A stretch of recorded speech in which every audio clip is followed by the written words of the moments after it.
Social మీడియాలో లక్షల ఫాలోవర్లు, యూట్యూబ్లో ఫ్యామిలీ వ్లాగ్స్తో విపరీతమైన క్రేజ్, యూకేలో విలాసవంతమైన జీవితం. ఇదంతా చూసి ఎంతో మంది వారిని ఆదర్శంగా తీసుకున్నారు. కానీ ఆ స్టార్డమ్ వెనుక భారీ స్కామ్ దాగి ఉందని ఇప్పుడు సంచలన ఆరోపణలు వెల్లువెత్తుతున్నాయి. ప్రముఖ యూట్యూబ్ ఛానల్ నందూస్ వరల్డ్ నిర్వాహకులు రమానందన, ఆమె భర్త మధుకర్ జాగర్లమూడి చుట్టూ ఇప్పుడు యూకే వీసా స్కామ్ వివాదం ముసురుకుంది. యూకేలో ఉద్యోగాలు, వీసా రెన్యువల్స్ ఇప్పిస్తామని చెప్పి కోట్ల రూపాయలు వసూలు చేశారనేది ప్రధాన ఆరోపణ. బాధితులు ఒక్కొక్కరుగా బయటకు వస్తుండటంతో ఈ మోసం తీవ్రత అందరినీ దిగ్భ్రాంతికి గురిచేస్తోంది.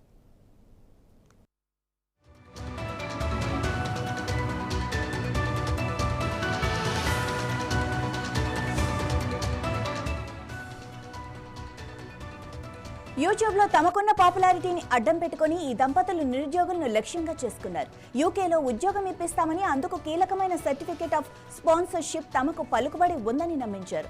విజయవాడ, గుంటూరు, హైదరాబాద్ నగరాల్లో డెస్టినీ కన్సల్టెన్సీ పేరుతో ఆఫీసులు కూడా జరిపినట్లు సమాచారం.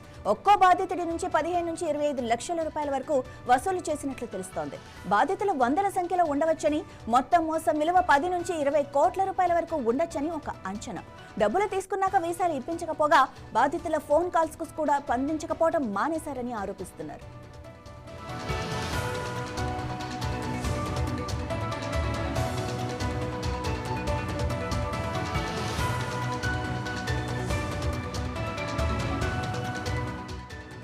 ఈ వ్యవహారంపై ఎన్టీఆర్ జిల్లా ఇబ్రహీంపట్నం పోలీస్ స్టేషన్లో శివక్రాంతి కుమార్ అనే బాధితులు చేసిన ఫిర్యాదుతో కేసు నమోదైంది. పోలీసులు రమానందన, ఆమె భర్త మధుకర్, ఇంకా మధుకర్ తండ్రిపై చీటింగ్ కేసు పెట్టి దర్యాప్తు చేపట్టారు.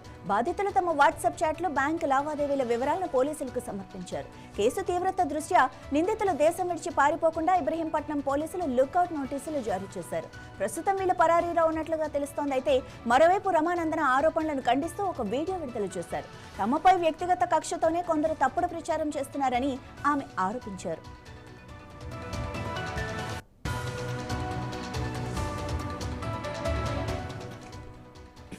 ఈ కేసులో బాధితులు తెలుగు రాష్ట్రాలతో పాటు ఇతర రాష్ట్రాలకు చెందిన వారుగా ఉన్నట్లు తెలుస్తోంది. ఇక తాము కష్టపడి సంపాదించుకున్న డబ్బు అప్పులు చేసి మరీ తెచ్చిన లక్షల రూపాయలు కట్టామని, ఇప్పుడు అటు డబ్బు పోయి ఇటు ఉద్యోగం రాక తాము రోడ్డున పడ్డామని బాధితులు ఆవేదన వ్యక్తం చేస్తున్నారు.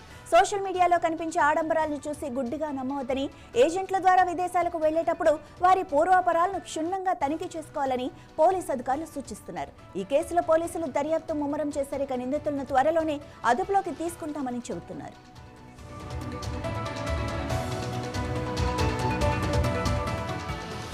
సోషల్ మీడియా స్టార్డమ్ ను అడ్డం పెట్టుకుని జరిగిన ఈ భారీ మోసం ఎందరో జీవితాలను, నిరుద్యోగులను అంధకారంలోకి నెట్టింది.